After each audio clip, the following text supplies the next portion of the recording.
Surraakoo uffannaan kee addaam simboon kee dabaalee bareenni fuula kees daran natti caale kan si hawwu qabee sin arguum karaarraa bareenni si qofaam addunyaa kanarraa bubbee fi kosiiwwan bifa keen balleessu aduuf roobni caamees gita keen xiqqeessu ardiif samiin kunuu waliin qabee saasaa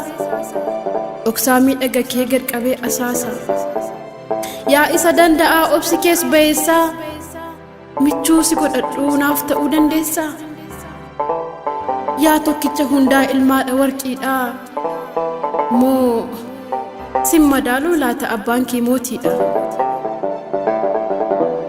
anoo tutturee raamsituun beeku malee ergan si mil'achuuf bahee karaa bulee tuttureera dhugaa falmituu kee ta'een deddeema si duuba iddoon ejjannaa kee humaan qabu huuba ol utaalanii kaasanii awwaaraa yoo hamaa kee faarsan garaatu na aaraa kolfa kee gammadeen lugamtoota jibbaa hankoo si godhachuuf baay'een dhabee dhibba atoo naaf hin beektu onnee koo warraaqxee takkammoo watwaatte si dhabdee hollatteem na harkatti laafte dhugaa baattoo taateen baattoo ba'aa gaaffii iddoof galma dhabdee galma aara galfii cinqii saniin dhahannaasaa gubaa laphee dafqisiisaa qufaa qakkee bishaan dhugeen qabbaneessu achi darbees jalaan dheessu diraa hin mallee fi rarraate akkasuufi onneen siin dheebotte anaan kuffisuufi elaame surraa koo hoogganaa namoomaa siin ala jiraan koo jiraa mitiin homaa jaarrotaas imalee faana keen barbaada kan kuusi godhachuu dadhabee tan aada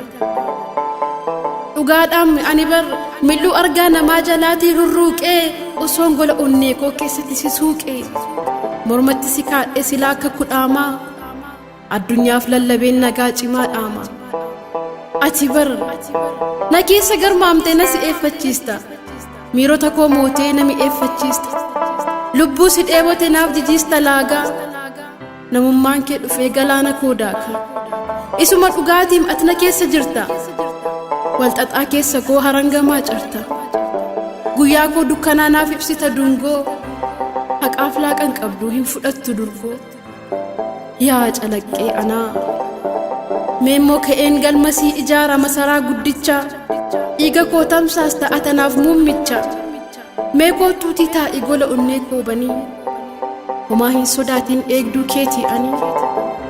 guutummaa koo keessa rittimaan shubbisi wallee kee keessatti maqaa koo dubbisi anarratti moo'ii jiraadhu barakee roorrotaaf qoricha jabaan ayyaana kee kabajamaa kiyya fudhu teessoo mootii boqodhu na keessa gola eenyummaa kooti yoo feetes lapheettan si baadha lubbuu kootti aansee nan si moosifadha diinota kee aarsee yoo feetes of kennee ansii wareegama si keessan jiraadha fudhadhee dirqama dhugaadhaam si dhabu hudhamee nimimmaan harcaasa jiruu namaa keessaan namummaa koo baasa na dhuunfadhu maaloo hin fagaatiin irraa walumaan jiraannee lakkoofsisna jaarraa hooliin kee anarraa haa urgaa'u fiiqqisee natti haa waamamu maqaan kee si dhiise simboon kee anarraa haa laalamu halaalaa ani siif gabroomee haa ta'u wallaalaa kafana kan keetiin qullaa koo haa dhoksu ana wallachiisee miirri kee naa moksu dhiiga koo dhiiga keen makii na qixeessi addunyaa keen fedhaam achitti na geessi namummaa koo huruursi fedhii kan koo biti wala jaalala kee na fudhadhuu lixi sanyii kee naa kenni garaa kottammaadha firii kee daheetan addunyaadhaaf laadha huursee haa odeessu ormiif warri ollaa ani siin argadhee du'ee seenu boolla albuudan qabaan na jijjiirraa maallaqaa taatee erga uumamtee ati ilmoo waaqaa egeree si kaadheen nyaadhee bahaa sugaa bara jireenya koo naaf qajeelchi dhugaa